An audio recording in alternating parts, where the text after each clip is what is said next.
Okay, well, this is this was an interesting evening. Um, Here is one of my recent videos. Um, there's not usually a whole lot of, the views on some of the videos have been getting pretty decent, double digits, even triple digits on some of them. Usually, it's the Fandom Menace shit that gets triple digits. Usually, even on the ones that get a lot of views, there's not a whole ton of people liking or disliking the video. You'll notice that this one has been ratioed as 5 likes but 9 dislikes. Whatever could have happened to provoke that? Now, to be fair, it's like I knew when I did this whole versus thing between these two campaigns, I knew it was going to piss somebody off. I knew that somebody would be, less than pleased, and probably somebody was going to bitch at me or something. And I was like, whatever. Figure it's coming. But I never once considered that the person who would be bitching me out would actually be Ethan Van Sciver. So, I guess he had some stuff to say. There are 3 comments altogether here. I'm not sure which one came first, but I'm guessing the one that says last thing is last. So we'll read the top one first, and then the bottom one, and then the middle one. People choosing to offer digital tiers or choosing not to offer digital tiers doesn't factor into my decision to promote a comic book campaign one bit. I personally don't do it and won't until my story is complete. I'm making comic books, not just comics. Not quite sure what the distinction is there, but whatever. I want to make a product, but I don't care at all if others want to provide that service. Well, that's good. Now, what he's referring to here, I'm pretty sure, is towards the end of the video. It's really just a joke. At the end of towards the end of the video, I say something about maybe the reason why he didn't shout this one out is because they were offering a digital tier and he doesn't like that.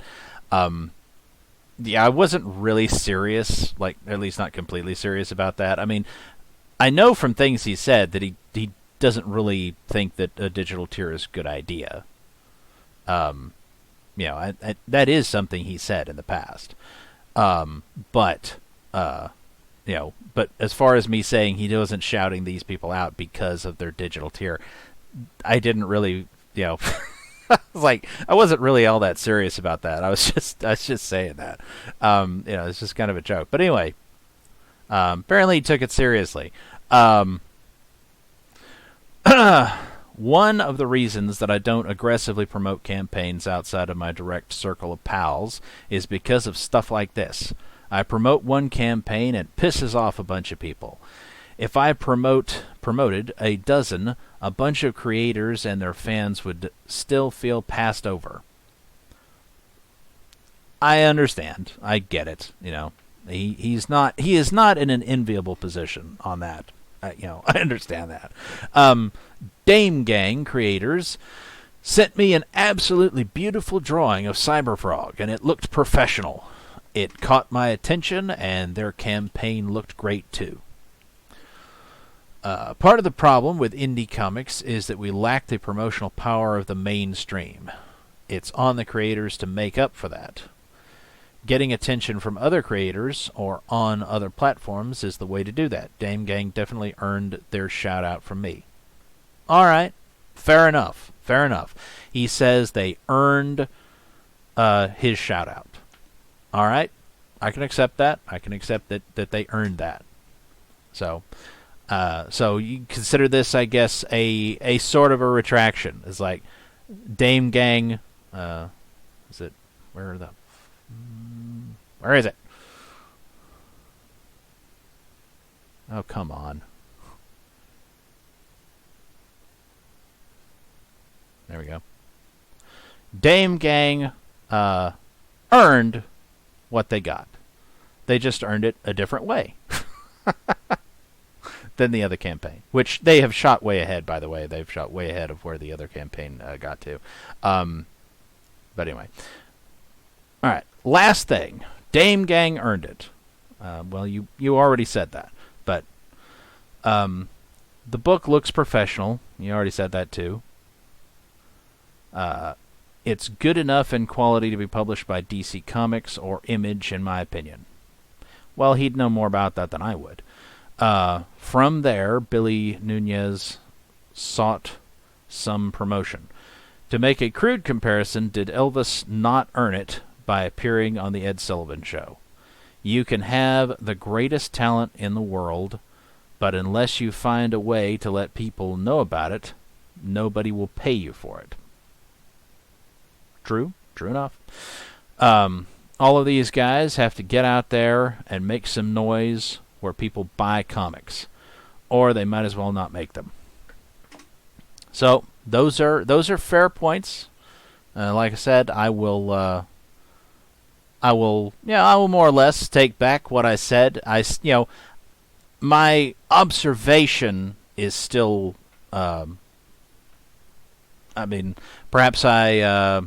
Perhaps I could have phrased it more diplomatically, but my observation is still the same, essentially, which is the Black Tiger campaign did all the right stuff and whatnot,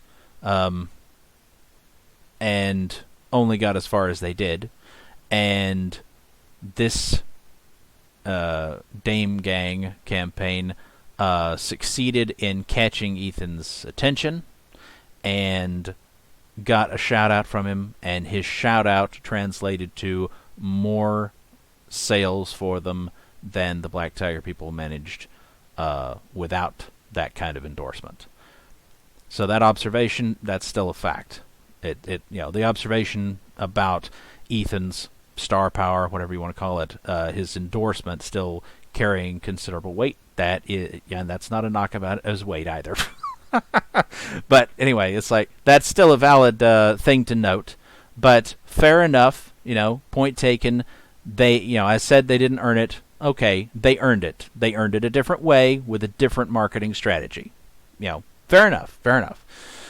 And also, apparently, Ethan commented on another one of my videos, replying to Amateur Anth. Now, I believe Amateur Anth has been in Ethan's chat for a long time, so I was talking to him.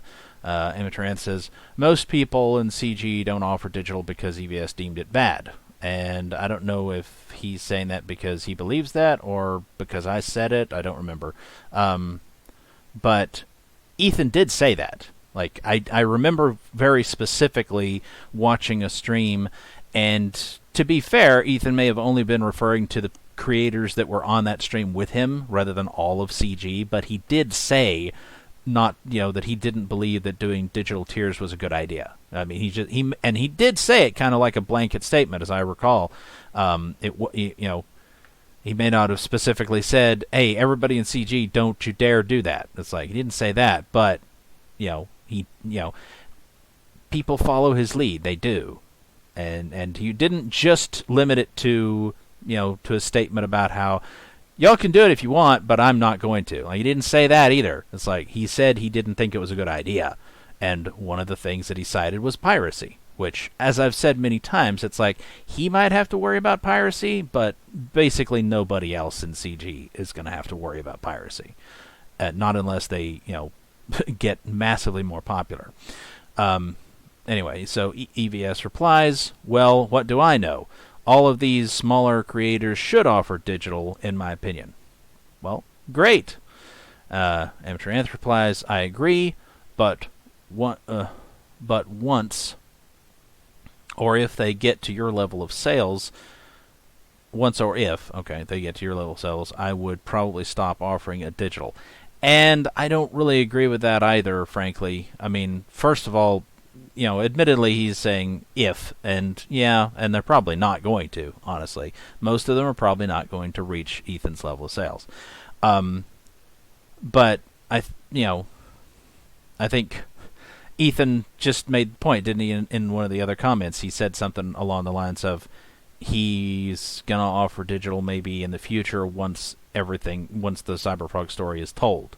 Like, he's not gonna do it until it's over, and then once it's over, then maybe he'll offer digital. It's like, okay, I mean, obviously, most of us, including myself, are not going to wait. We're going to go ahead and buy his Frog books now, so we can find out what happens now.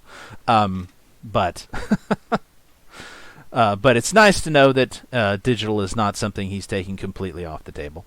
And then Ethan replies, one of the problems with CG is that everyone is trying to sell their books for premium prices and following the guidelines established by seasoned pros with large internet followings. Not everyone's comic is worth $25. Not everyone should follow the same rules I've established to protect Cyberfrog. Just get your campaigns seen and get as much money as you can to fund them, however people are willing to pay you. And Internet says, yeah, you're right about that.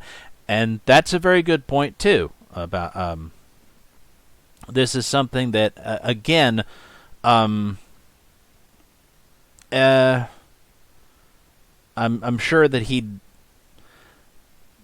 well, I'm not sure, but I figure he'd probably argue the point if anybody brought it up. But the reality, I think, is that Ethan, again, he may not have specifically told everybody in CG that they should all do things the way he does, but they do things the way he does.